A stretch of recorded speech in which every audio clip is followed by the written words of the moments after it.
HP ku mati.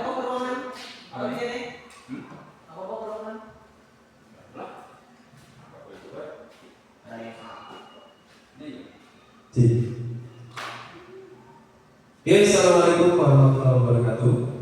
Waalaikumsalam warahmatullahi wabarakatuh. Assalamualaikum warahmatullahi wabarakatuh. Waalaikumsalam warahmatullahi wabarakatuh. Selamat pagi menjelang siang. Salam sejahtera untuk kita semua. Om Swastiastu. Tabibun. Ya pun. Baik Bapak Ibu, terima kasih sebelumnya saya ucapkan atas kehadirannya dari kesibukan aktivitas kita dalam perayaan HUT RI HUT RI Indonesia ya yang ke-79. Jadi Bapak Ibu, kenapa saya mengumpulkan Bapak Ibu ke ruangan ini, yaitu gunanya dengan diseminasi saya berkaitan dengan penyebaran budaya positif yang ada di sekolah kita. Jadi pada pertemuan kali ini Bapak Ibu, saya beri judul menyebarkan pemahaman dan penerapan pemahaman budaya positif saya atau kita di sekolah ini Bapak Ibu. Perkenalkan sebelumnya, nama saya Muslim Hidayat. Saya dari sekolah kita tercinta ini, SMP Negeri 1 Atapan Gelungbayan. Untuk menyingkat waktu kita mulai saja. Jadi konsep inti dari budaya positif itu ada beberapa poin begitu. Yang pertama yaitu perubahan paradigma belajar kita. Kemudian yang kedua nanti ada poin-poin pada disiplin positif. Kemudian nilai-nilai kebajikan apa saja yang perlu kita terapkan. Kemudian juga kita mengenali apa itu kebutuhan dasar dari manusia, dari pribadi kita masing-masing.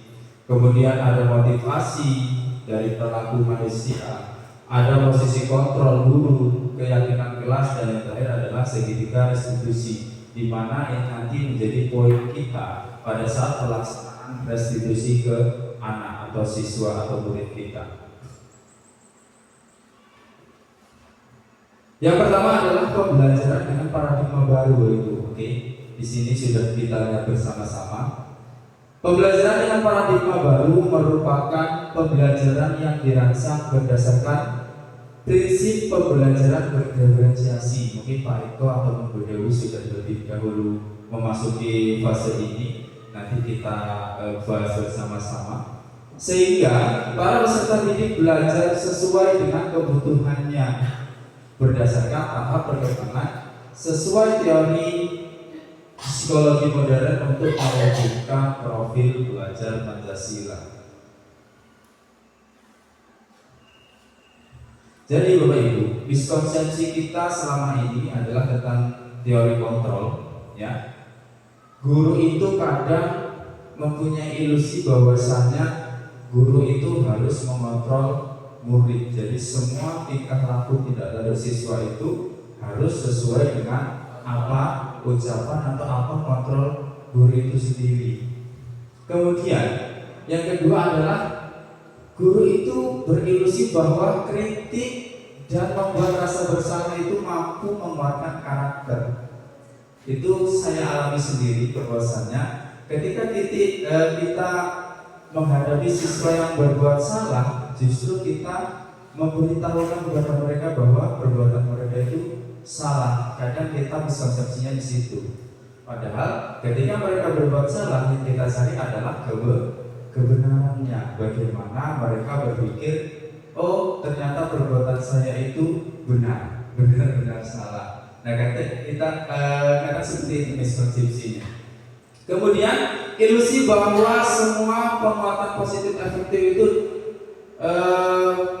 bermanfaat, ya. Selanjutnya yang keempat adalah ilusi bahwa orang dewasa itu berhak memaksa. Nah, ini poin yang paling sering kita hadapi, ya. Kadang sebagai orang tua kita itu terlalu memaksa idealisme kita, ya. Hidup itu harus begini. Padahal itu di era kita, eranya anak-anak zaman sekarang itu sudah berbeda. Oke, sekarang di situ sudah ada tabel ya mengenai mengubah paradigma stimulus respon ke pendekatan teori kontrol. Di situ sudah saya buatkan tabel bagaimana tabel sebelah kiri itu stimulus respon, tabel sebelah kanan adalah teori kontrol. Yang pertama, coba kita simak bersama-sama. Realitas kebutuhan kita itu sama. Itu stimulusnya respon. Ya, teori kontrolnya realitas kebutuhan itu kita berbeda. Itu. Kemudian yang kedua, semua orang melihat hal yang sama. Ya, teori kontrolnya pandangan orang itu berbeda-beda. Ya. Jadi yang kita anggap A itu benar belum tentu benar menurut orang lain atau di suatu posisi yang lain. Kemudian kita mencoba mengubah orang agar berpandangan sama dengan kita. Teori kontrolnya adalah kita berusaha memahami pandangan orang lain tentang dunia mereka, tentang pandangan mereka. Seperti itu Bapak Ibu. Kemudian perilaku buruk dilihat sebagai suatu kesalahan. Ya, teori kontrolnya adalah sesuatu perilaku itu memiliki tujuan masing-masing. Kenapa sih anak itu kok berbuat seperti itu? Nah, itu posisi atau paradigma kita yang harus kita terapkan. Kemudian orang lain bisa mengontrol saya. Begitupun sebaliknya. Teori kontrol hanya Anda yang bisa mengontrol diri sendiri, ya. Jadi itu gambaran atau samaran perbedaan antara stimulus respon dan teori kontrol. Kemudian pemaksaan ada pada saat rujukan yang gagal. Itu stimulus yang secara tidak sadar kita sering melaksanakan seperti itu. Ya, teori kontrolnya kolaborasi dan konsensus menciptakan pilihan-pilihan baru. Ya, kadang kita kepada anak sendiri, kalau rujukan kita untuk mandi saja itu gagal, tidak dilakukan oleh mereka, ya, otomatis paksaan yang akan muncul. Padahal seharusnya berdasarkan teori kontrolnya tidak seperti itu. Ya, kita harus mengkolaborasikan, kita harus mengkonsensuskan, menciptakan pilihan-pilihan baru. Mungkin selama ini mereka mandinya di bak atau di mana atau mandinya pakai gayung kurang seru, kita alihkan ke konsensus yang lain, misalkan dipakai shower. Ya shower pakai kerannya bisa, nggak harus shower kayak di hotel-hotel. Ya, kemudian yang terakhir adalah model berpikir menang atau kalah. Ya, ketika kita stimulus anak-anak dan mereka tidak menjalankan stimulus kita merasa kalah di situ. Ya, kita tidak berhasil membuat anak itu lurus menurut versi kita. Padahal teori kontrolnya adalah model berpikir win-win solution, menang dan menang. Ya, kalau mereka ugal-ugalan, sering vandalisme, sering mencoret-coret, kita larang hal tersebut. Itu menang dan kalah. Ketika kita berhasil melawan mereka, kita yang menang, tetapi mereka yang kalah. Ya, padahal teori kontrolnya tidak seperti itu. Ya, teori kontrolnya harus win-win solution, menang untuk mereka dan menang untuk kita. Kalau mereka vandalisme, mencoret-coret meja misalnya, ya, kita sediakan saja tembok-tembok atau ruang kosong yang tidak begitu berguna untuk mereka berekspresi. Ya, itu menang untuk kita, mereka bisa membias ruang-ruang kosong. Menang juga untuk mereka, ya, mereka dapat mengekspresikan apa sih keinginan mereka, seperti itu.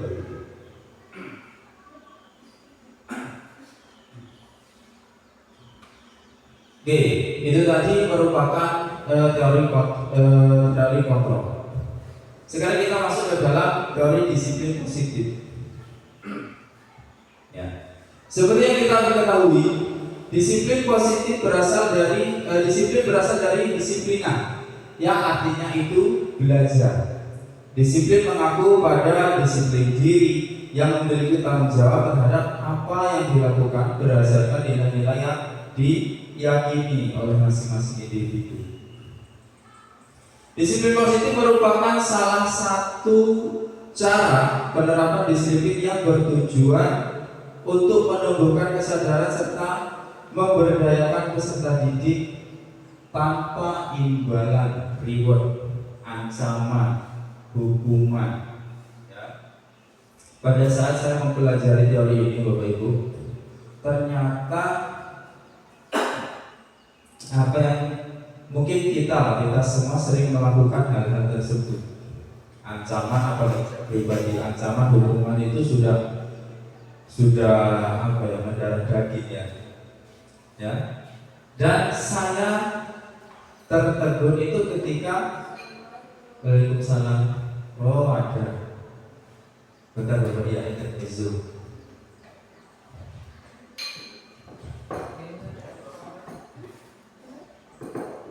Ini puasa. Ya, terima kasih ya.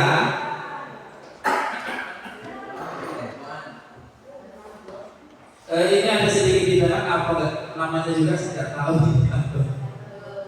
Batako ya saya. Oke, kita lanjut ya. Satu hal yang membuat saya tadinya agak sedikit bertak ketika mempelajari budaya positif adalah disiplin positif adalah tentang reward atau penghargaan yang selama ini itu merupakan ketika saya memberikan tugas atau kegiatan acuannya itu ke penghargaan. Jadi harapan saya mereka dapat melaksanakan sesuai dengan maksimalnya mereka. Karena mereka sudah maksimal, saya kasih penghargaan. Nah, ternyata penghargaan itu merupakan hukuman tersendiri, Bapak Ibu. Ya, pertama hukuman terhadap mental mereka. Yang kedua hukuman terhadap sosial mereka, Bapak Ibu. Ternyata poinnya di situ, ya. Jadi ternyata setelah kita memberi penghargaan itu justru menekan hal-hal yang lain. Di sosialnya mungkin mereka diiri-irikan, secara mentalnya mereka nanti timbulnya ketika akan melakukan sesuatu itu hanya mengharapkan sebuah imbalan, gitu. Ya, jadi kita sebagai pendidik itu, ya, tujuannya adalah menciptakan peserta didik yang memiliki disiplin, ya, disiplin diri, sehingga mereka berperilaku mengacu kepada nilai-nilai kebajikan universal dan memiliki motivasi intrinsik dalam perubahan perilaku ke arah yang lebih baik, tidak diiming-imingi penghargaan, imbalan, hadiah dan segala macam, tidak diancam-ancam oleh ancaman dan tidak ditetapkan oleh hukuman. Itu muncul sesuai dengan kesadaran diri mereka masing-masing. Kemudian adalah nilai-nilai kebajikan yang disepakati bersama, terlepas itu dari suku, bangsa, agama, bahasa maupun latar belakangnya masing-masing. Oke, kita di sini ada contoh nilai kebajikan institusi atau organisasi. Yang pertama ada profil pelajar Pancasila, kemudian ada Ibu Primarias dan keterampilan hidup atau life skill. Ya, pada nilai-nilai kebajikan profil pelajar Pancasila, mari kita lihat bersama-sama. Di situ ada beriman dan bertakwa kepada Tuhan yang Maha Esa dan berakhlak mulia. Kemudian ada berkebinaan global, gotong royong, mandiri, kreatif dan bernalar kritis. Ya, oke, kebetulan ada preman. Oke, kita lanjut ya. Kemudian dalam keterampilan hidup atau life skill, ya, ketika kita memiliki life skill atau keterampilan hidup, ya, kita otomatis mendapat kepercayaan. ya, kita lulus hati, pendengar yang aktif, tidak merendahkan orang lain, ya itu poinnya. Kemudian memberikan yang terbaik dari diri kita sendiri. Pada poin berikutnya adalah teori tentang kebutuhan dasar manusia. Jadi Bapak Ibu, kebutuhan dasar manusia adalah segala sesuatu yang kita lakukan untuk mendapatkan apa yang kita inginkan, ya. Jadi segala sesuatu yang kita lakukan itu untuk mendapatkan apa yang kita inginkan, itu adalah kebutuhan dasar kita sebagai manusia.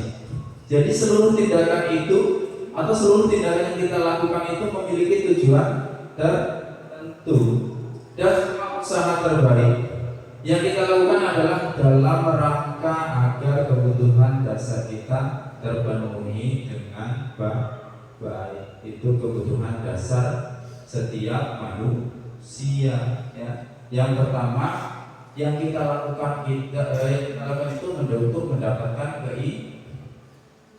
atau mendapatkan yang kita inginkan agar terpenuhi dengan baik. Itu poin.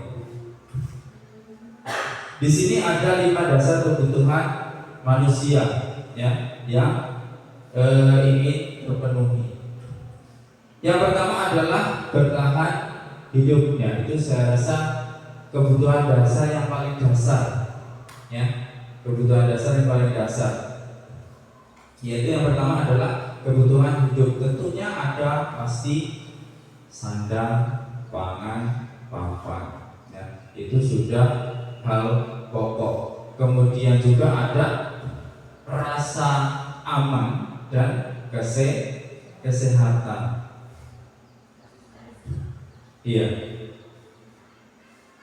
Iya, kasih sayang. Enggak, yang bertahan hidup. Ya, yang bertahan hidup. Ya, ada rasa aman dan kesehatan selain sandang, pangan dan papan. Kemudian yang kedua adalah kasih sayang dan rasa diterima. Ternyata kasih sayang itu merupakan kebutuhan dasar dari manusia, apalagi anak zaman sekarang. Harus benar-benar kasih sayang itu kita berikan. Ya, tentunya rasa diterima, rasa dipedulikan, kemudian dapat berbagi, dapat bekerja sama, ya, itu merupakan rasa diterimanya mereka. Ya, rasa diterima oleh orang lain, rasa diterima oleh komunitas lain, ataupun rasa diterima mereka di dalam masyarakat. Yang intinya kerjasama. Kemudian menjadi bagian dalam kelompok itu sendiri, ya, seperti yang saya sampaikan tadi, bagaimana kita menempatkan diri di dalam masyarakat. Itu adalah proses kebutuhan kita untuk mendapat kasih sayang dan rasa diterima. Yang ketiga adalah kebutuhan dasar kita yang ingin atau sebuah penguasaan terhadap sesuatu, ya. Misalkan harga diri, ya. Harga diri, ketika kita harga dirinya merasa tertekan, maka kita ingin menunjukkan harga diri kita kepada orang lain, yaitu merupakan salah satu kebutuhan dasar. Kemudian keinginan untuk dianggap, apalagi kita bersekolah di SMP, ya Bapak Ibu, walaupun saat tetapi tetap SMP, di mana anak-anak beranjak remaja ini inginnya menunjukkan ini loh saya, ya. Itu kita harus pahami Bapak Ibu bahwasanya itu merupakan salah satu kebutuhan dasar mereka, ya. Kebutuhan dasar mereka ingin menunjukkan penguasaan terhadap ekosistemnya, terhadap lingkungannya, gitu. Kemudian ada mulai rasa ingin memimpin, ya. Kemudian juga ada rasa ingin menunjukkan prestasi, diakui, didengarnya. Itu memang ranahnya mereka dan kita harus menyelami ranah tersebut. Kemudian ada kebebasan, di mana kebebasan ini kita sebagai manusia merupakan salah satu kebutuhan dasar kita kebebasan ini, di mana kita mulai belajar mandiri, memiliki pilihan, mencoba hal-hal yang baru, itu sebuah kebebasan. Seolah kita tidak ada hambatan untuk melakukan tersebut. Kemudian ada mampu mengendalikan arah diri kita masing-masing. Ya, oleh kebutuhan dasar yang terakhir adalah kesenangan, di mana kita di situ dapat bermain, bersenda gurau, ya. Kemudian juga ada antusiasme kita terhadap sesuatu hal, yang sehingga kita dapat lepas dari permasalahan, sehingga kita bisa tertawa bahagia, ya. Di situ letaknya kesenangan. Oke, Bapak Ibu, ya. Kemudian yang selanjutnya adalah motivasi perilaku manusia. Jadi motivasi perilaku manusia itu dibagi menjadi dua bagian, ya. Motivasi intrinsik atau motivasi dalam diri kita. Ada juga motivasi ekstrinsik, motivasi yang mempengaruhi dari luar, gitu. Ya, kita ke intrinsik dulu, Bapak Ibu. Ya. Ternyata untuk menjadi orang yang mereka inginkan dan menghargai diri sendiri dengan nilai-nilai yang mereka percaya, itu motivasi intrinsik atau dalam diri kita. Jadi seolah-olah kita itu ingin dihargai, sehingga kita menunjukkan motivasi kita itu, ya. Kemudian motivasi dari luar itu misalnya untuk menghindari hukuman, ya. Anak rajin sekolah untuk menghindari hukuman misalkan, ya. Itu merupakan motivasi ekstrinsik, motivasinya dari luar, ya. Dia berangkat atau rajin sekolah itu karena menghindari hukuman, tidak berdasarkan menghargai dirinya sendiri bahwasanya saya itu layak sekolah, sehingga saya rajin sekolah, ya. Kemudian motivasi intrinsik yang lainnya adalah untuk mendapatkan imbalan. Nah, di sini saya mulai terbuka berkaitan dengan imbalan. Bahwasanya imbalan itu dalam jangka panjang bisa membunuh karakter anak, karena itu motivasinya cenderung negatif. Itu Bapak Ibu, ya. Ada motivasi ekstrinsik dan intrinsik. Oke, mengenai hukuman tadi, ya. Di sini ada 3 kategori, ya, atau 3 perbedaan yang sering kita susah untuk mencari letaknya atau letak perbedaannya, ya, yaitu hukuman, konsekuensi, dan restitusi, Bapak Ibu. Selama ini saya pribadi mengenalnya ya semua hukuman, salah hukum, push up, segala macam, ya. Padahal harusnya ya, harusnya memang ada penggolongannya masing-masing. Apa sih hukuman itu? Apa sih konsekuensi atau restitusi itu sendiri? Jadi Bapak Ibu, hukuman itu dilakukannya tidak terencana atau tiba-tiba sesuai mood guru, misalkan sesuai mood saya pribadi. Ketika saya mengajar, tiba-tiba anak di belakang ngobrol sendiri, tiba-tiba, kamu siapa yang ngobrol? Ustaz dulu 20 kali misalkan. Ya, itu adalah sebuah hukuman karena tidak terencana, pelaksanaan secara tiba-tiba. Ya, kemudian motif hukuman itu yang menyetujui itu hanya satu pihak, ya, yang menyetujui push up hanya saya, sedangkan yang disuruh push up tidak bakal setuju. Maka kadang-kadang sampai kalau saya, kamu salah, ya Pak. Langsung push up ya. Berapa kali Pak gitu langsung tanya gitu.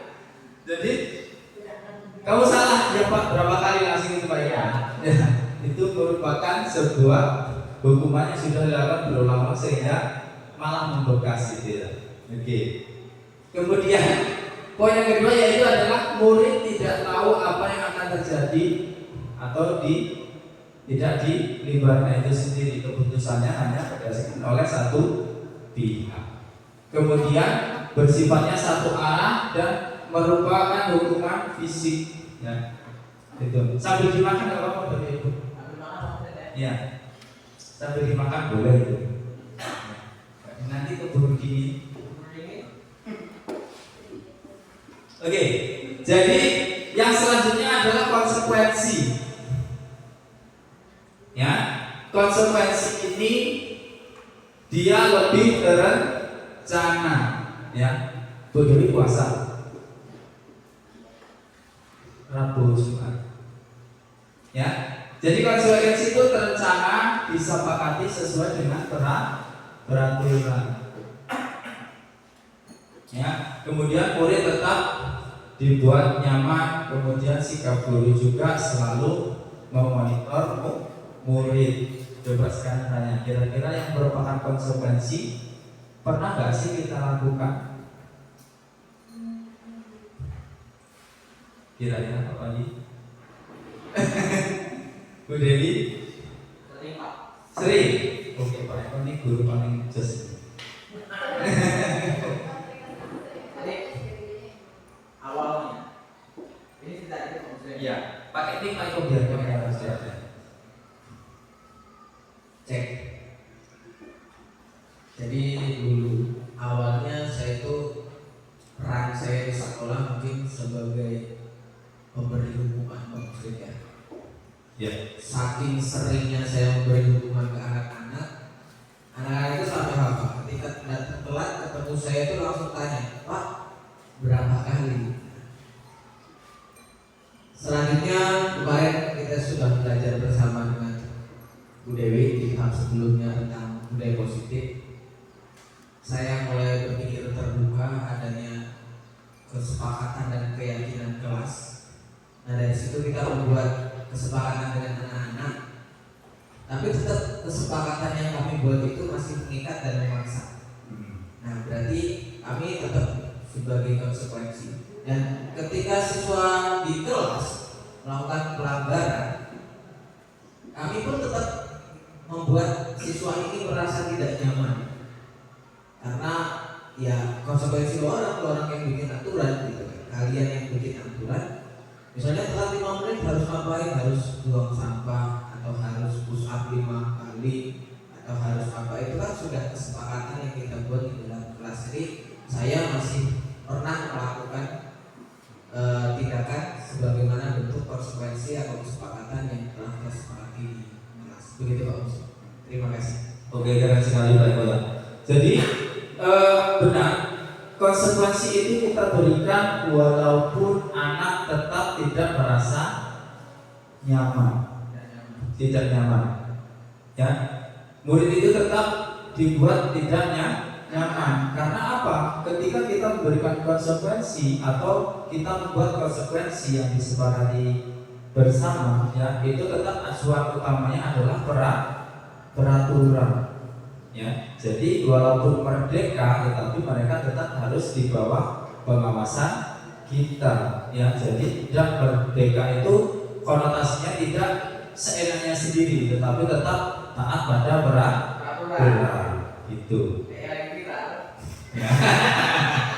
Jadi jangan itu konsumsi pribadi.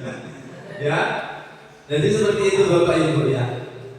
Itu namanya konsekuensi. Konsekuensi itu komunikasinya sudah dua arah.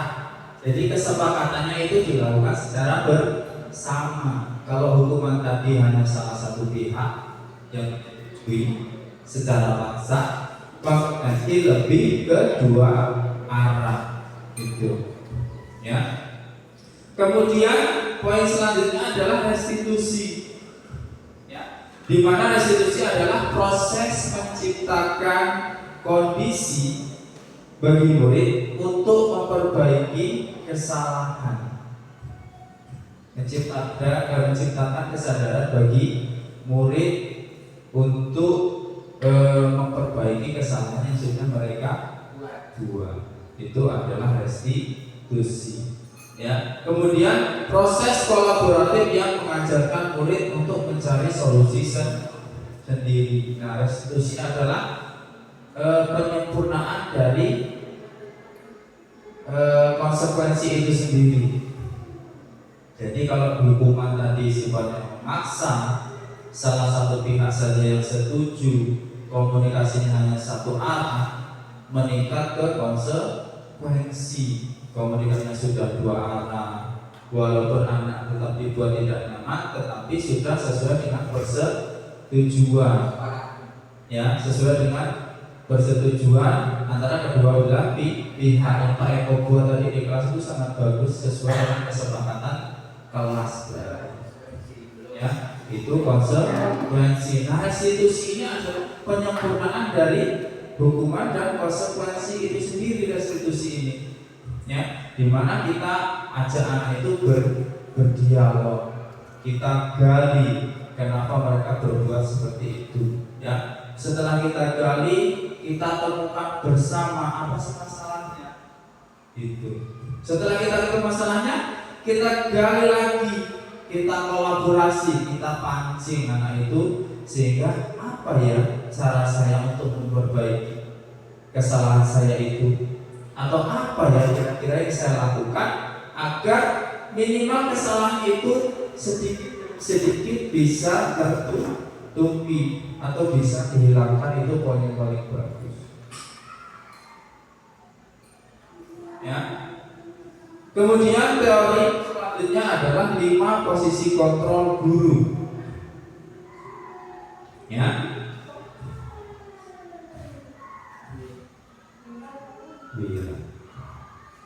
Ya, 5 posisi kontrol guru. Yang pertama yang sering saya lakukan atau sebagai seorang penghukum. Ya. Kemudian ada membuat rasa bersalah. Ketiga ada berposisi sebagai teman. Kemudian pemantau dan juga manajer. Kenapa penghukum diletakkan pada urutan pertama? Ya.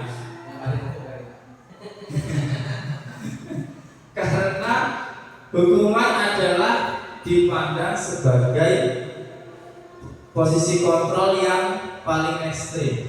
Dari kelima posisi kontrol di sini, ya. Kemudian yang agak lembut sedikit itu membuat rasa bersalah. Hukuman langsung fisik. Yang agak lembut membuat rasa bersalah dengan kata-kata mutiara. Ya, kata mutiara adalah tanda kutip. Ya, jadi langsung menusuk ke hati. Ya, kemudian yang agak lebih lembut sedikit lagi adalah posisi sebagai teman. Ya, sebenarnya posisi sebagai teman itu bagus untuk menjalin keakraban kita sebagai guru dan juga murid kita. Tetapi ada juga sisi negatifnya kalau kita tidak bisa mengontrol kondisi tersebut. Ya, kita nanti sulit membedakan mana posisi ketika berada di sekolah dan mana posisi ketika di luar sekolah. Kemudian yang lebih tinggi lagi adalah posisi pemantau. Ya. Dan yang paling bagus menurut saya adalah posisi kontrol seorang guru itu adalah sebagai manajer. Ya. Karena sebagai manajer itu kita lebih peka terhadap murid-murid kita, ya, yang dikombinasikan dengan segitiga restitusi itu tadi ketika menghadapi sebuah permasalahan.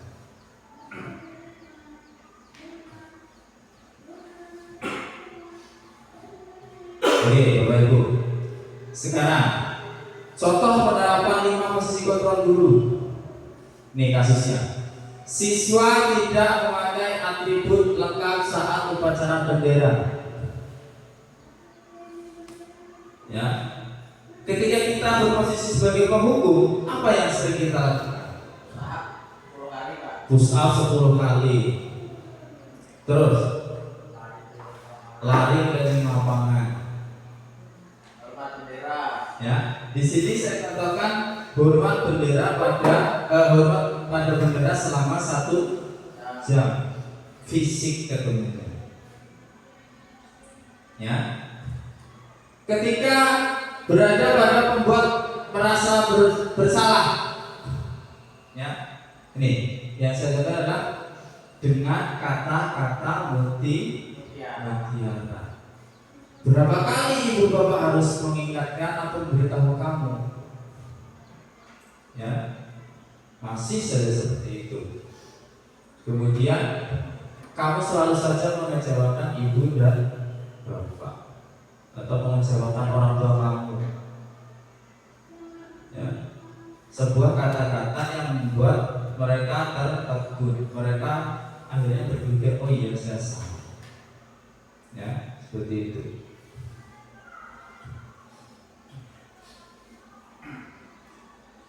Kemudian ketika kita berada pada seorang teman, ya, yang sering kita lakukan, ya percakapannya seperti seorang teman. Ayo bro, ayolah, ayo get. Ya kalau kita orang get, iya get. Ya, di situ, ayo dong ikuti aturan sekolahnya. Itu percakapan seperti kita mengajak ke teman.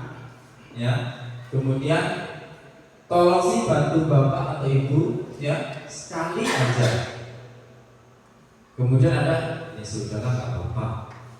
Ya, lain kali jangan berbuat seperti itu lagi ya. Jadi percakapannya lebih personal, ya, lebih ke seperti kita curhat ke teman, kita mengajak ngobrol ke teman. Kemudian sebagai pemantau, ya, sebagai pemantau, mungkin Bu Dewi bisa membacakan sebagai pemantau. Baik, contoh guru sebagai pemantau ya Pak ya. Ya. Di sini contohnya seperti kalimat kamu sudah melanggar peraturan sekolah, kamu tahu nggak bisa wajibnya apa.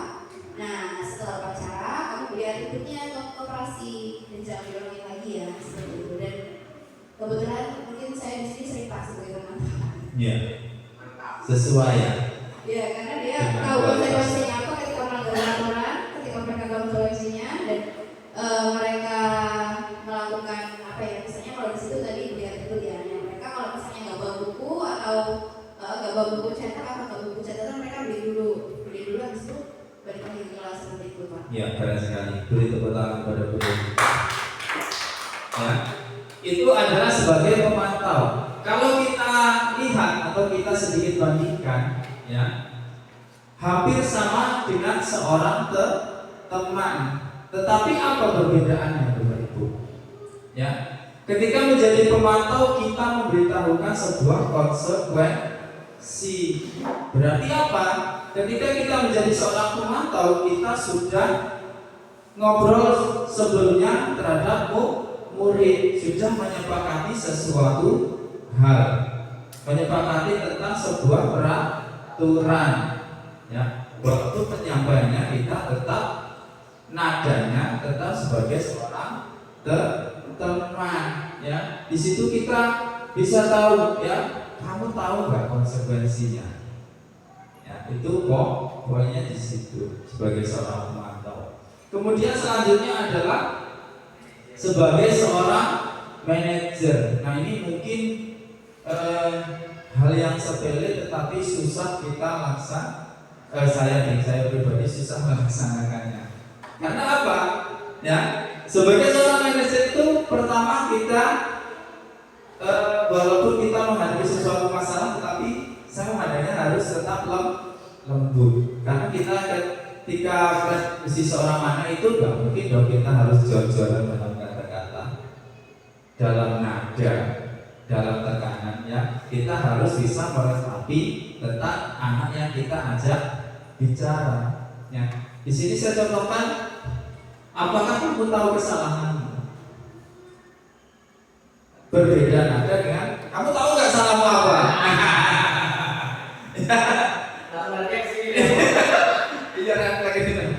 Ya, itu sudah menjadi sebuah perbedaan di situ.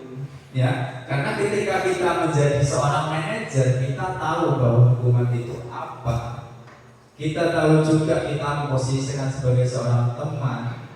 Kita memantau anak-anak kita. Ya, kita sempurnakan sebagai ini loh saya seorang manajer. Kita harus memahami anak itu satu per satu. Caranya dengan apa? Restitusi tadi. Ketika ada sebuah masalah, kita ajak berdialog. Ya, di sini. Apakah kamu tahu kesalahanmu? Kira-kira bagaimana kamu akan memperbaiki kesalahanmu? Ya, itu contoh kecil dari kata-kata yang kira-kira akan diusahakan seorang manajer. Ya, mungkin apa itu hanya untuk guru? Kira-kira kepala sekolah bisa nggak? Justru sangat bisa. Ya, justru sangat bisa. Jadi ketika kepala sekolah menghadapi gurunya kok sering terlambat, Bapak Ibu ngapa sih kok sering telat? Seperti itu. Ya apa ya? Ya, mungkin lebih berdialog lagi. Apa sih yang membuat telat datang ke sekolah? Apa sih kadang saya pribadi saya merasa itu lebih ke kadang masuk sekolah. Ya, saya masuk kelas. Mungkin kalau saya pribadi kadang ketika masuk kelas itu saya lebih agak korupsi dalam waktu. Ya mungkin itu kita mungkin bisa berdialog nanti Pak Eko ya.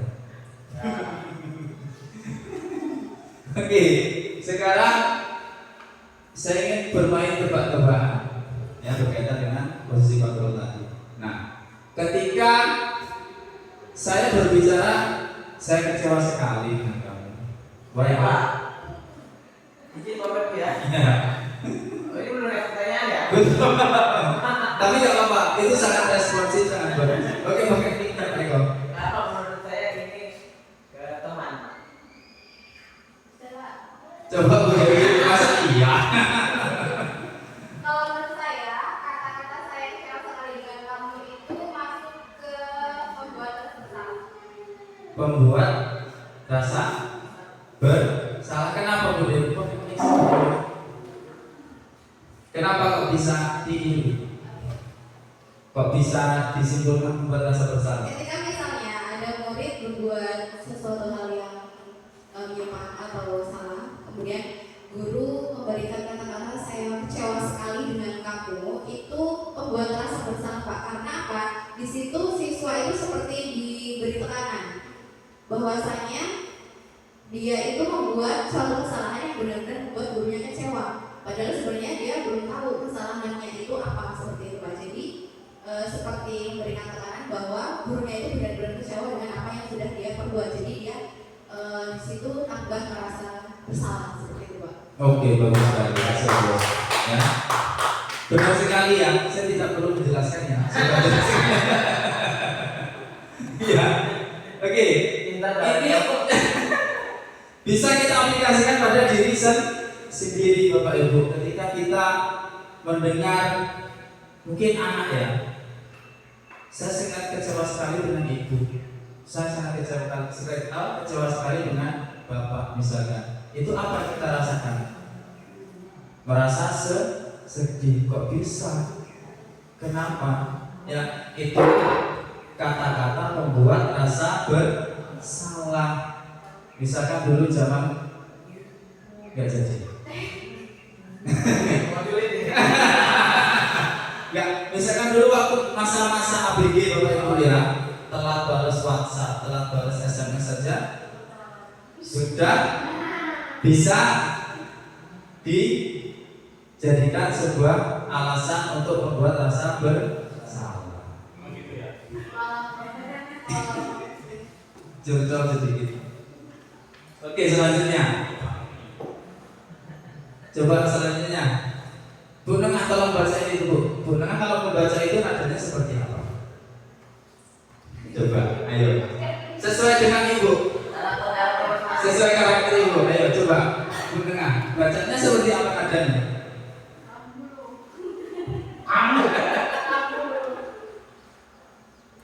Kamu tidak pernah benar melakukan. Masya Allah. Lembut sekali.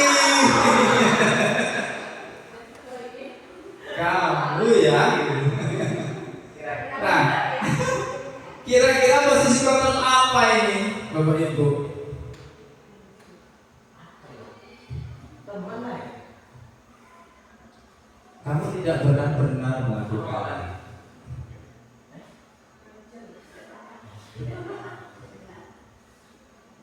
Kira-kira posisi kontrol apa? Bentar ya. Saya lihat nanti rekamannya berhenti.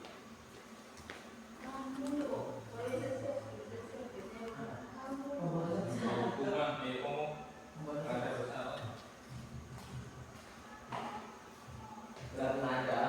Kira-kira kalau katanya saya mau. Gimana Bapak Ibu? Kamu tidak pernah benar melakukannya. Kamu tidak pernah benar melakukannya. Kamu tidak pernah benar melakukannya. Kamu tidak pernah benar melakukannya. Apapun adanya itu merasa bersalah. Oke, kita sepakati. Membuat merasa bersalah. Iya. Kamu tidak pernah benar melakukannya berarti menyalahkan. Disitulah tuh timbul rasa bersalah. Ya, gitu ya. Jadi membuat rasa bersalah. Iya, membuat rasa bersalah. Kalau ini Pak Andi. Oke, next. Nah, ini kayaknya pas. Coba Pak Andi baca.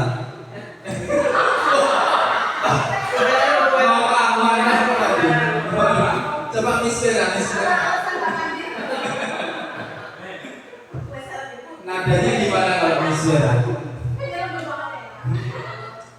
Jadi apa rencana untuk menyelesaikan masalah ini? Nah, Apa rencana untuk menyelesaikan masalah ini? Gak tahu. Kenapa gak tahu? Gak tahu. kenapa gak apa-apa? Lupa. Ya, kira-kira apa rencanamu untuk menyelesaikan masalah ini? Wah, ini pemantau manajer ini. Apa manajer ya? Kira-kira yang mana poinnya? Manajer Pak. Manajer kayaknya Pak. Manajer sepakat ya. Kayaknya sih manajer. Karena dia tanya solusi untuk menyelesaikan masalah tersebut. Ya, itu poinnya. Ya, jadi kata-kata ini ya itu mencari sebuah atau menggali sebuah permasalahan untuk mencari sebuah solusi. Ini boleh bela diri nggak sih Bu? Ya, apa rencanamu untuk menyelesaikan masalah ini? Ya, seperti yang sudah pernah di awal tadi. Ya, itu adalah sebuah kata-kata yang sekiranya bisa diucapkan oleh seorang manajer. Apa rencanamu untuk menyelesaikan masalah ini? Ya. Selanjutnya, coba selanjutnya. Ya, Pak, ini, Pak. Mandi. Mana ya dia? Sini. Ayolah, maklumi Bapak Ibu ya. Jangan ya Dek ya. Jangan ya ini Mas. Oke. Nah, kira-kira Bapak Ibu ya, kata-kata ini masuknya ke posisi kontrol apa? Ya, kayaknya sudah jelas ya. Kalau teman itu lebih ke personal ya, mengajaknya. Ya. Ayo dong, ayolah. Kalau istirahat itu on. On dari jangan. Jangan ya juga. Ya, ayolah, itu kan demi Bapak. Ya, ya itu sudah jelas ya. Posisi kontrol sebagai seorang teman. Nah, ini selanjutnya siapa yang belum? Coba Mas Rian. Coba, bisa. Belum ada. Kamu tak pernah mendapatkan nilai jika tidak pernah mengerjakan tugas. Oh iya. Oke, ya. Kamu tidak pernah mendapatkan nilai jika tidak mengerjakan tugas. Ayo, sekarang ini kira-kira posisi kontrol apa? Jika yang keluar dari ya, yang keluar seperti ini kira-kira posisi kontrol apa? Kamu tidak pernah mendapatkan nilai jika tidak mengerjakan tugas. Ini tergantung Anda kayaknya. Kamu tahu ya? Mantap. Ya kemana? Mana atau kemana? Ada kunci jawabannya kan?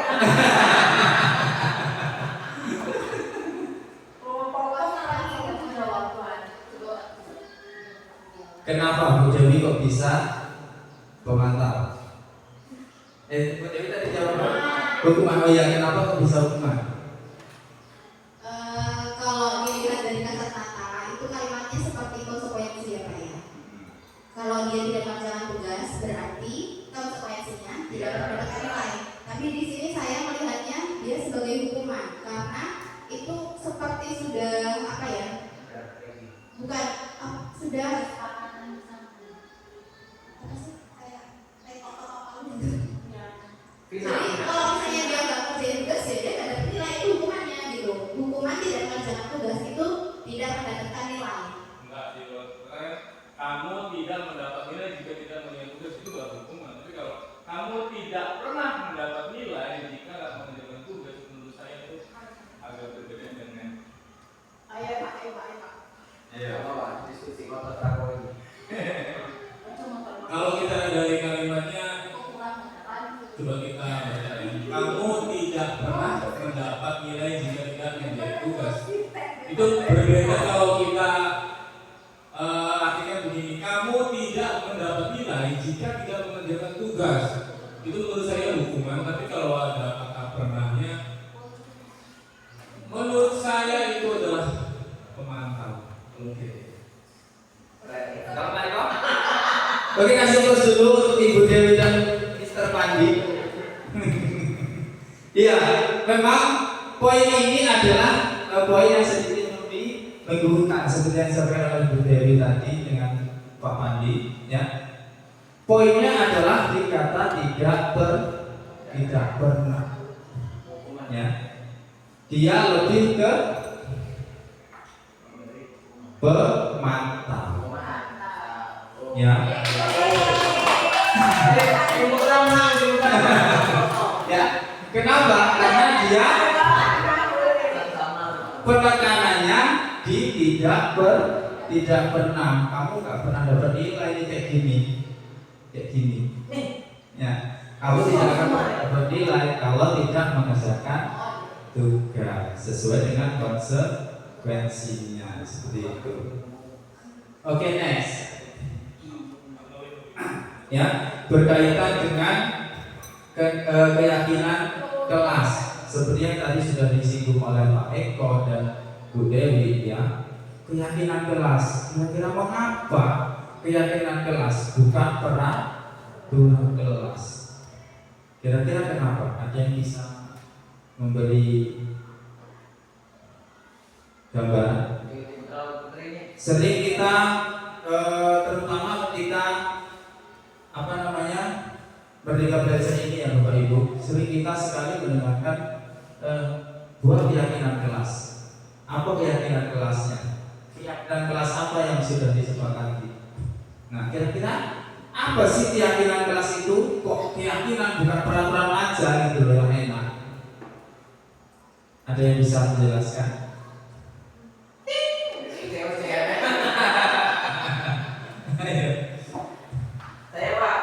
Oke, baik Bapak pakai ini biar terdengar. Izin menjawab Bapak Sen ya. Jadi di sini ada pertanyaan mengapa keyakinan kelas dan bukan peraturan kelas. Di sini saya tarik garis dari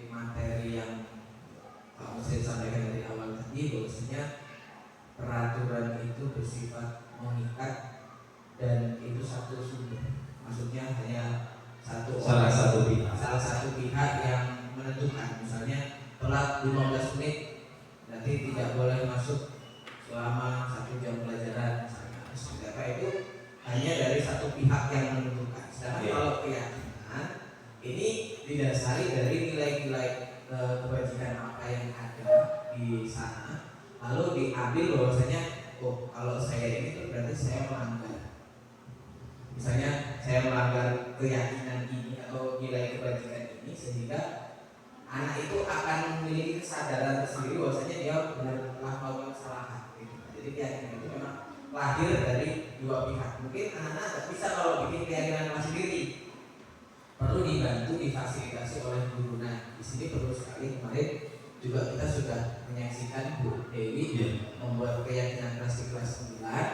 Nah, mungkin nanti bisa dicontoh oleh Bapak Ibu guru yang lain. Bagus sekali kemarin dari peraturan sekolah yang ada terus ditarik menjadi keyakinan kelas itu. Banyak sekali prosesnya, lah merubah kalimat negatif menjadi kalimat lebih positif, terus dilihat seperti apa, ada tabel T sama tabel Y kemarin itu ya, tampak seperti apa atau tidak tampak seperti apa, sehingga anak itu muncul sendiri bahwasanya oh memang seharusnya itu bersikap demikian.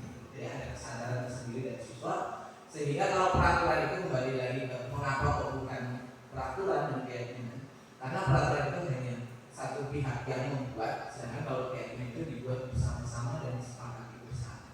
Begitu. Oke, kasih dulu Pak Eko. Ya, jadi poinnya adalah humanis.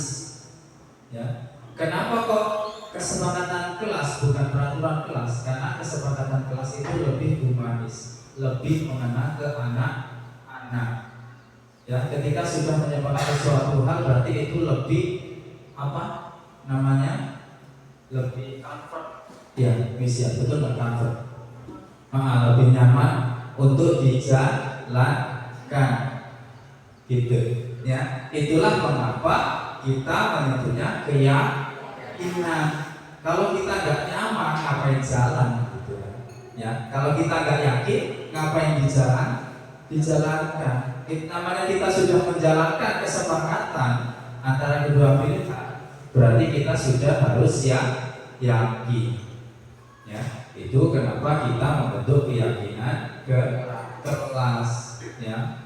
Terus peraturannya gimana? Peraturan tetaplah peraturan yang memang harus berada pada posisi ketegasan. Itu Bapak Ibu ya. Oke, aduh. Ya. Ya. Sekarang saya ingin minta salah satu membacakan pembentukan keyakinan kelas siapa? Ibu Pak, ayo. Bapak terus dari tadi. Coba istirahat. Biar betul mis. Oke, istirahat tolong. Minum dulu, Bis. Mohon maaf mis. Pembentukan keyakinan kelas yaitu satu bersifat abstrak berupa pernyataan universal dibuat dalam pernyataan positif, kemudian sedikit saja agar mudah diingat, sesuai dengan kondisi kelas dan sekolah sehingga mudah diterapkan. Kemudian yang terakhir, semua warga sekolah atau warga kelas dilibatkan saat membuat keyakinan kelas. Ya, itu adalah tahapan-tahapan dalam pembentukan keyakinan kelas. Ya, jadi keyakinan kelas itu bersifat abstrak. Oh, abstrak ini. Kira-kira apa itu abstrak? Kok keyakinan kok abstrak itu? Kira-kira terbayang tidak abstrak di sini maknanya apa?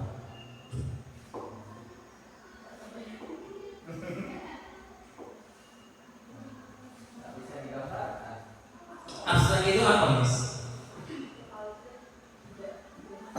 Tidak jelas. Kata lainnya? Oh, puas. Ya. Jadi pembentukan keyakinan kelas itu ya, kalau kita pernah membuat sebuah buku, awalnya itu pasti abstrak. Kalau zaman dulu dahuluan ya, abstrak. Nah, abstrak itu apa sih? Abstrak itu kumpulan-kumpulan dari keseluruhan, acak, dengan.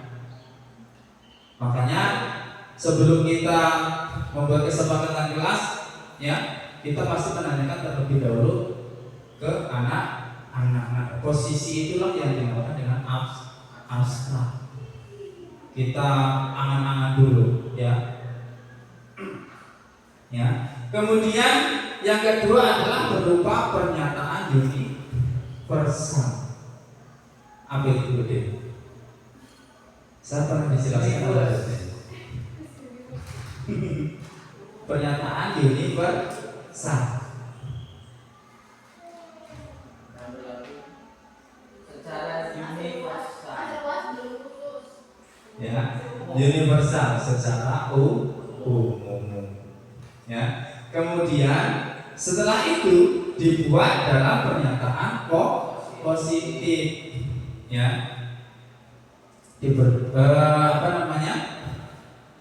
dalam pernyataan positif. Setelah itu disambung pernyataan positif itu dari sekian banyak itu diringkas sehingga mudah diingat, ya. Jadi membuatnya itu sedikit saja.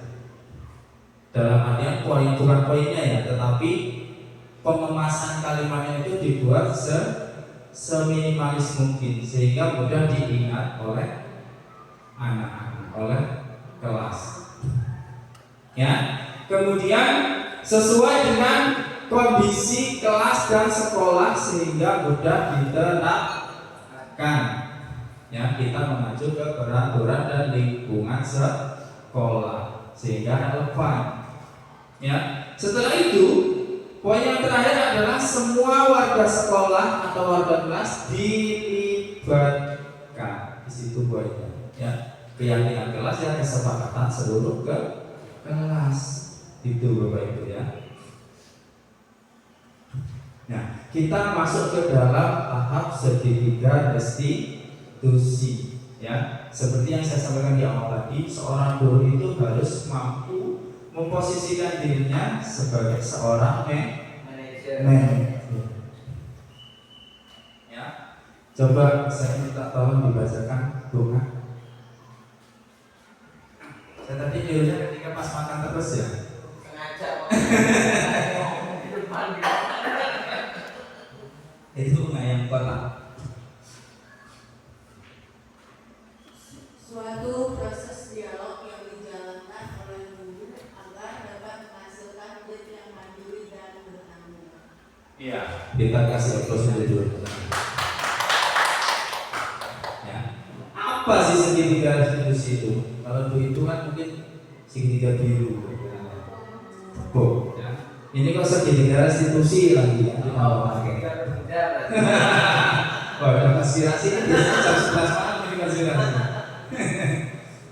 Ya, segitiga restitusi adalah suatu proses dialog, ya, yang dijalankan oleh guru kepada murid agar menghasilkan murid yang mandiri. Kenapa mandiri? Karena dia mampu menemukan solusi untuk masalahnya sendiri dan bertanggung jawab. Kenapa bertanggung jawab? Karena dia mampu mengatasi masalahnya sendiri. Dia mau mengatasi permasalahannya sendiri, bertanggung jawab atas kesalahannya.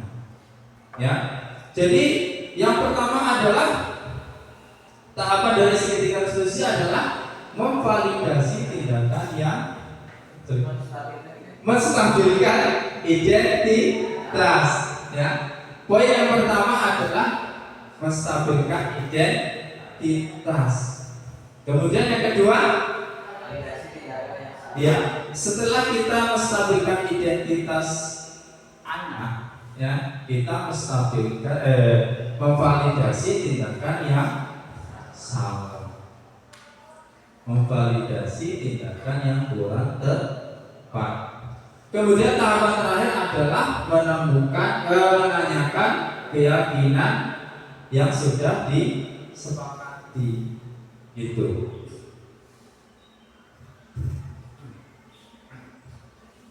Ya, pada tahap menstabilkan identitas, ya, berdasarkan prinsip membuat kesalahan, ya, adalah bagian dari proses pembelajaran. Nih. Nggak apa-apa salah, itu belajar. Ya. Pada tahap menstabilkan identitas, ya, saya merangkum kata-kata yang biasa sering digunakan di dalam tahap menstabilkan identitas. Coba Pak Pandi, nadanya gimana kalau Pak Pandi ketika berkata-kata seperti itu? Ya, berbuat salah itu nggak apa-apa, wajar. Semuanya tiga saja. Tiga saja. Ya, nggak ada manusia yang sempurna kok. Iya. Ibu bapak juga pernah melakukan itu, tenang, santai. Ya, itu adalah kata-kata yang biasa kita gunakan untuk menstabilkan identitas. Jadi kita tenangkan terlebih dahulu, stabilkan terlebih dahulu. Ya, jadi ketika dia masuk itu prosesnya, ketika anak menghadapi permasalahan, ketika dipanggil seorang guru pasti was-was, ya, tidak tenang. Ya, disitulah poin menstabilkan identitas. Kita stabilkan dulu hatinya, kita tenangkan dulu jiwanya, ya, sehingga kita mudah untuk mengajak ngobrol. Karena seperti itu, iya, berbuat salah itu wajar. Ya, nggak ada manusia yang sempurna. Ibu, bapak juga pernah melakukan itu. Ya, itu merupakan kata-kata untuk menstabilkan identitas mereka. Ya, kamu berhak merasa begitu. Ya, cara Jawanya itu melulu dulu. Ya, pakai betul nggak melulu. Ya, begitu. Ya, kemudian ya digunggung digunggung dulu. Ya, setelah kita stabilkan identitasnya, baru kita mulai masuk dalam tahap validasi tindakan yang salah. Jadi berdasarkan prinsip kata-katanya, misalkan kamu pasti punya alasan mengapa melakukan hal itu. Nah, itulah fungsi dari sebenarnya tadi, ya. Menstabilkan identitas adalah agar kita masuknya itu enak. Misalkan anak-anak habis berantem, ya, ketika kita langsung validasi, ya, ketika anak berantem atau berselisih paham dengan kawannya, pastikan posisi tegak. Nah, di situ kita keras, makanya kita lunakan dalam tahap menstabilkan identitas. Nggak apa-apa gitu, ibu bapak juga pernah, ya. Di situ kita menenangkan, kemudian masuk dengan padahal kamu bisa melakukan yang lebih dari ini, ya. Kalau cuma ngomong bisa langsung pukul enggak gitu ya. Jangan ya tidak. Ya, kemudian kata-katanya yang lain adalah kamu melakukannya karena mempertahankan sesuatu yang penting bagimu. Ya, kita masuknya secara perlahan, kita cari dulu, kita validasi dulu tindakan yang salah itu di mananya. Ya, kita dengarkan dulu alasannya apa. Ya, kemudian setelah kita validasi tindakan yang salah, ya, poin yang terakhir adalah menanyakan keyakinan ke kelas. Kita masukkan ke keyakinan ke kelas. Ya, kira-kira apa keyakinan kelas yang kamu langgar? Misalkan, ya, kemudian nilai-nilai apa yang telah disepakati bersama, ya, dari keyakinan kelas itu. kamu ingin menjadi seperti apa? Ya, kita mulai menjurus. Setelah itu kita kulik, kita cari solusinya secara bersama. Baik Bapak Ibu, itu tadi ada poin-poin dari budaya positif menurut Ki Hajar Dewantara. Nah di sini saya ingin menampilkan ya tentang restitusi saya kepada Murtado dan Ica yang kebetulan saya laksanakan dalam tugas demonstrasi kontekstual ya. Mungkin ini bisa menjadi contoh. Bisa nggak ya di sini? Oh bisa ya.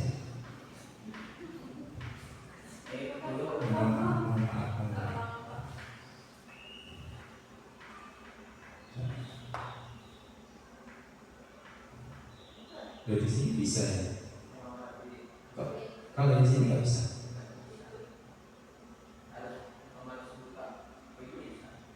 Ini nggak jalan.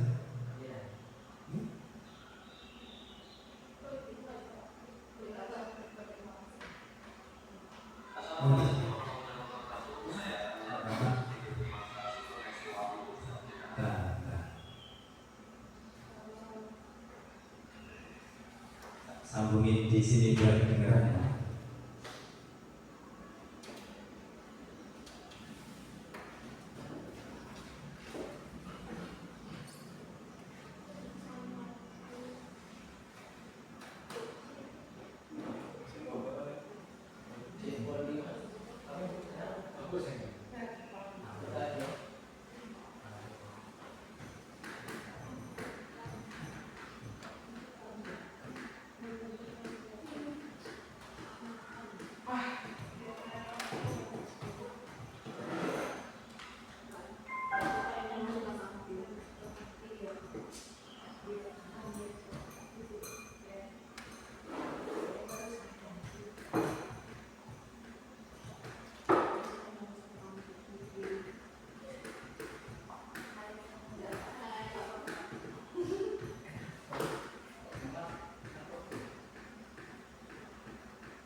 Assalamualaikum warahmatullahi wabarakatuh. Saya akan menyampaikan video demonstrasi kontekstual yang berdampak melaksanakan praktik seni restitusi. Kasus yang pertama saya angkat adalah Murtado bolos sekolah. Murtado terlihat berangkat sekolah dan memang ada yang melihat dia saat perjalanan ke sekolah, termasuk saya sebagai wali kelas. Namun ketika pelajaran dimulai, Murtado tidak ada di kelas. Menurut pendapat teman-temannya, Murtado memang tidak ada di lingkungan sekolah. Artinya, Murtado berangkat sekolah namun dia bermaksud untuk tidak datang ke sekolah. Hanya pura-pura berangkat untuk mengelabui orang-orang. Kemudian, besoknya saya memanggil Murtado untuk diajak berbicara.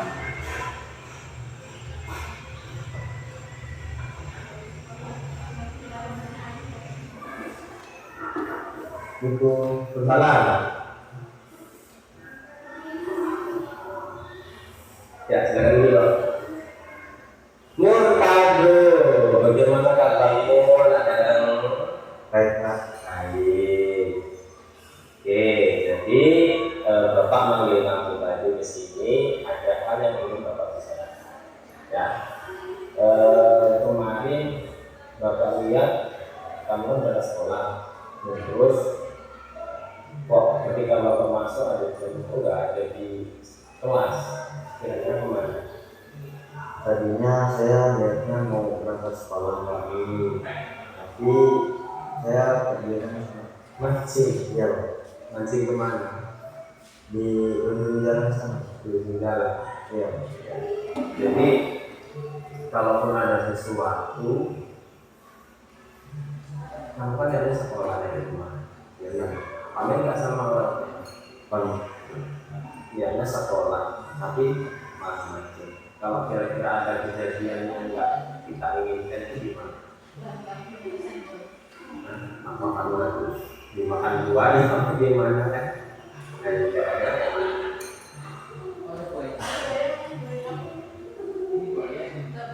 Bingung. Oke, ya.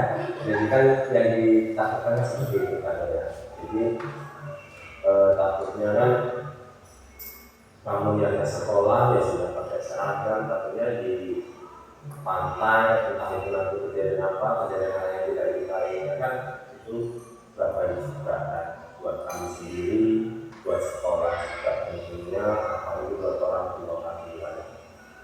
Ya, jadi di sini Bapak tidak nyalahin siapapun, Bapak tidak mencari kesalahan kamu atau kesalahan siapapun. Ya, yang Bapak ingin tahu di sini kita ngobrol lagi sih cari solusi. Kenapa kok sampai kamu itu bolos? Gak masuk sekolah, padahal dari rumah yang sekolah kan? Kenapa? Ya, saya sentuh Pak. Habis dimarahin bapaknya, Dimarahin bapak kamu ya. Jadi alasan itu yang kamu buat supaya kamu gak masuk sekolah. Ya, ya. Jadi kembali Bapak katakan, Bapak tidak mencari kesalahan siapapun. Kenapa kok bapak kamu bisa marah? Kenapa kok kamu bisa dimarahin? Ya seperti itu ya.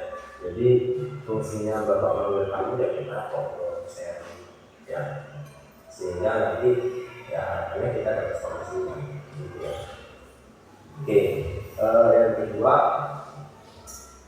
bapak yakin kamu punya alasan kenapa kok kamu bisa berbuat seperti itu? Alasannya apa? Soalnya cuma dimarahin bapak kamu ya? Enggak ada alasannya ya? nggak ada, cuma dimarahin. Karena dimarahin bapak kamu ya. Jadi kamu enggak karena dimarahin malah sekolah ya. Ya. Jadi gini Nato ya, kira-kira apa sih yang kalian lakuin tentang hal tersebut? Tidak pernah sekolah tanpa izin orang tua dan kamu kan itu dapat isinya dari orang tua kan sekolah, tapi nggak sampai sekolah. Nah itu kira-kira baik apa tidak? Tidak boleh dilakukan. Nah kira-kira apa yang bisa kalian lakukan untuk memperbaiki hal-hal seperti ini ke depan? Bangunnya lebih subuh lagi, terus sholat subuh, setelah sholat subuh bantuin bapak. Ini bapak kamu sehat? Nanti Nggak ada ya. Jadi itu bagus ya. Bangun dari pagi, apalagi kamu muslim kan, sholat subuh, setelah sholat subuh kamu bantuin ya. Kemudian ya setelah bantuin bapak laksanakan tugas mandi, sarapan, kemudian berangkat sekolah.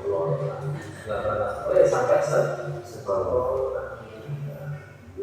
Ya, sehingga kalau kamu nanti sudah terbiasa dengan hal seperti itu, pasti kamu sudah melakukannya, nggak terlupakan lagi.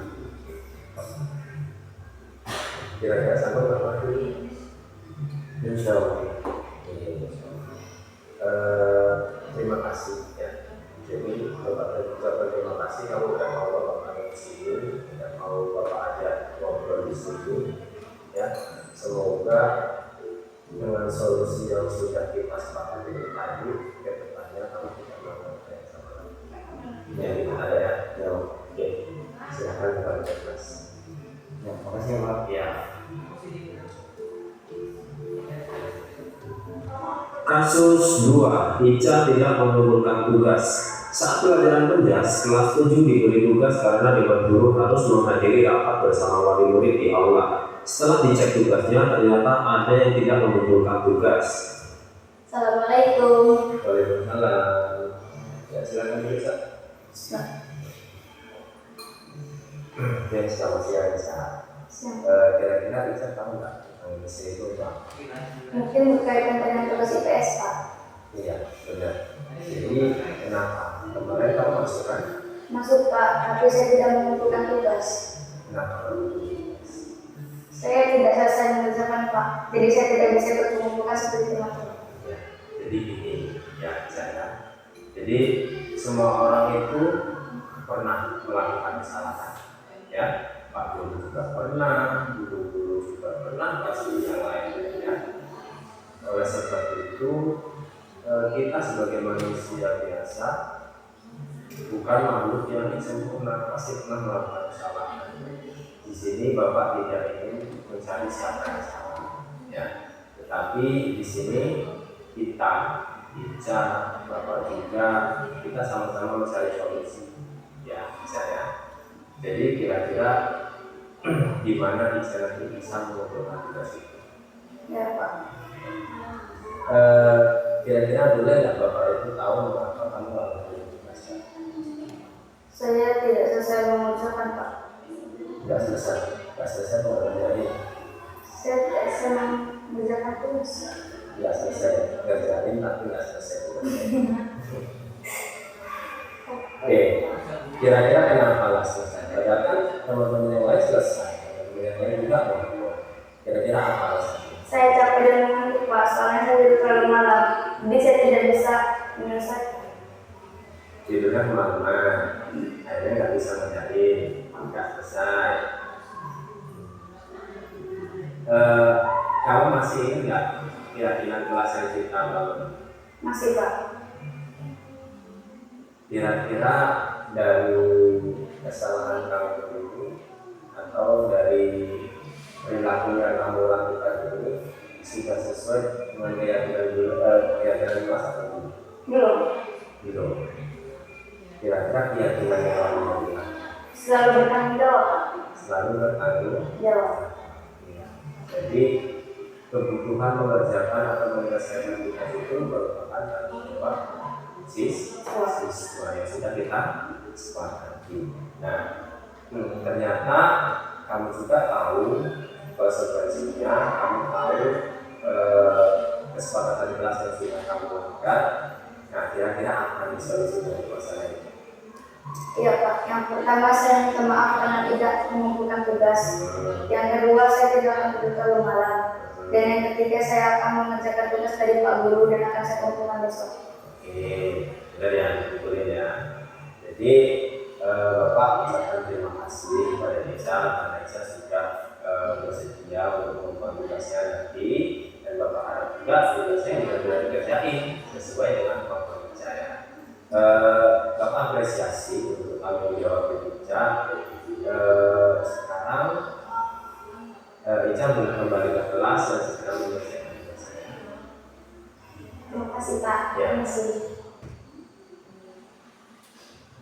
Ya, ini tadi merupakan pengaplikasian dari sebuah konsep segitiga restitusi yang saya laksanakan, ya, terhadap menghadapi permasalahan pertarungan dan Ica.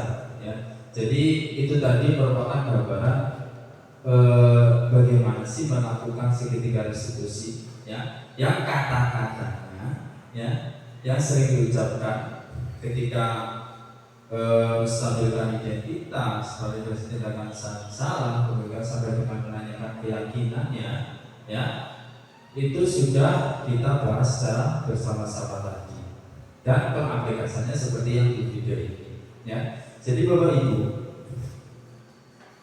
ya, saya ucapkan terima kasih untuk kesediaannya telah meluangkan waktu menanggapi undangan saya untuk diseminasi saya tentang budaya positif atau penyebaran budaya positif yang sudah saya lakukan di sekolah kita ini. Sekali lagi saya ucapkan terima kasih kepada Bapak Ibu Dewan Guru SMK Wisata Tapat Pubayan, dan tidak lupa juga saya ucapkan terima kasih kepada Pak Eko selaku Kepala Sekolah SMK Wisata Tapat Pubayan yang sudah mau ikut mengkondisikan guru-guru yang lain tadi, saya apresiasi setinggi-tingginya. Mari kita beri tepuk tangan untuk Bapak Kepala Sekolah kita yang sudah ikut support dan membantu saya dalam pelaksanaan aksi nyata penyebaran budaya positif ini. Sekali lagi, tidak bosan-bosannya saya mengucapkan banyak terima kasih. Ya, penyebaran budaya positif pada hari ini saya akhiri. Wassalamualaikum warahmatullahi wabarakatuh.